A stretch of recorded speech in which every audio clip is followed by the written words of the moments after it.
Hey everyone, we're back with another GTA 6 leak. You're going to love what we have so far. Interesting places for a nightclub, often known as a strip club. Is the game Rockstar made horrible? Current news facts and more. Come with us as we disseminate everything. But before we get started, don't forget to smash the like and subscribe button for more awesome content.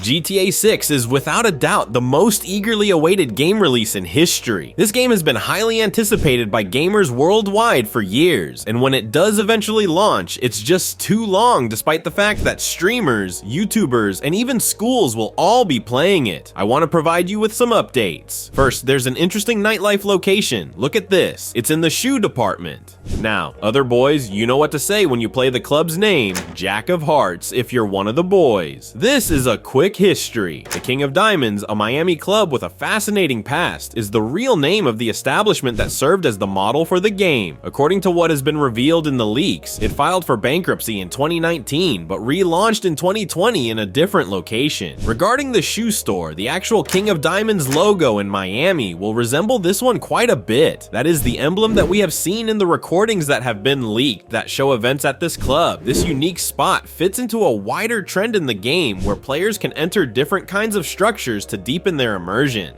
The nightclub's architecture is a reflection of Vice City. Let's just wait for the game and grab some strippers to go home instead of arguing about such things.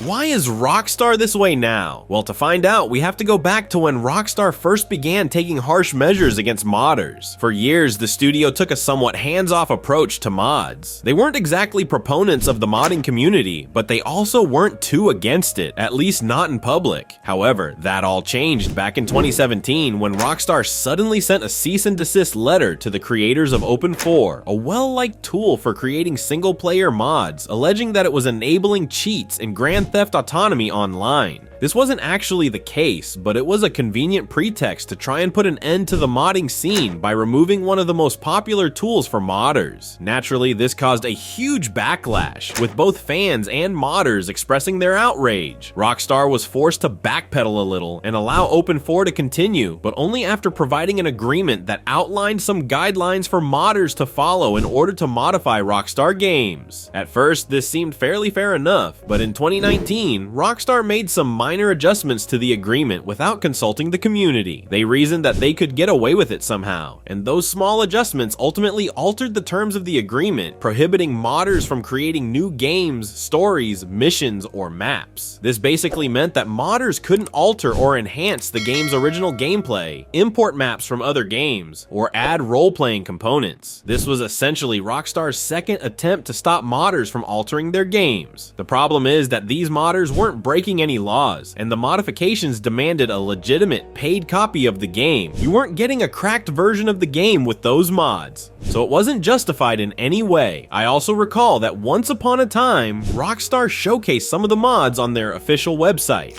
It was heartbreaking to think that the very community that kept their games alive for so long was punished like that, but was the trilogy worth it? Absolutely not. It turned out to be an absolute disaster, considered by many to be Rockstar's lowest point in history. The so-called remastered versions were nothing more than disappointments. That kind of support made fans, myself included, really happy. If you're wondering what really changed, well, it's not a secret, because many believe Rockstar wanted to clear the modding scene ahead of the release of their poorly received GTA trilogy remastered. The games were riddled with glitches and bugs, giving the impression that Rockstar did not even try to hide the disaster they had created or put any effort into these classics. In fact, they did not even try to put any effort into it, as the entire project was outsourced to Grove Street Games, and they attempted to place all the blame on the playtesters, who they claimed were unable to find the bugs. Naturally, this infuriated the fans, as the games were downvoted by millions of people soon after their release. Everything from the dubious graphics to the clunky controls and erratic gameplay made me lose any remaining faith in Rockstar after their treatment. The situation demonstrated how little Rockstar cares for their fans and their needs. The only thing they truly remastered with the entire trilogy definitive edition was the price tag of a whopping $60. It was a pure cash grab in the name of nostalgia. If they really cared about the fans and what they actually wanted, they would have tried to revive some of their long forgotten but awesome IPs. To make matters worse, they even took the original games out of the stores, leaving you with no choice but but to play these shorty remasters. I'm not saying I don't appreciate that because I'm a huge fan of Grand Theft Auto, but Rockstar seems to be obsessed with GTA Online, which makes sense given that it's the company's golden goose. It's been 10 years and GTA 5 is still doing incredibly well, bringing in almost $500 million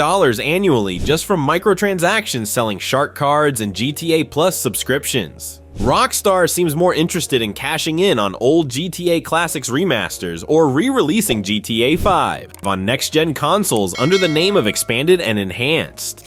Although it makes sense that Rockstar would be more focused on GTA Online than on franchises that have been dormant for some time, I can't help but wish that some of their older franchises would make a comeback. Additionally, while we're talking about the online mode, it's difficult to ignore the game's ubiquitous paywalls and microtransactions, which are designed to encourage players to purchase shark cards. And most recently, Rockstar raised the cost of the GTA Plus subscription by 20%. You can bet that players will keep paying, and while some may argue that's okay, at least they're listening to the community and releasing updates to improve the quality of life in GTA Online. The truth is that everything is hidden behind paywalls, such as those for the expensive DLC. Rockstar recently released an update that lets users access all of their business-safe earnings straight from their phones. While this is a great feature, it should have been available to all players, regardless of subscription level, and is now hidden behind a paywall, which only serves to highlight Rockstar's growing greed. We can't hold Rockstar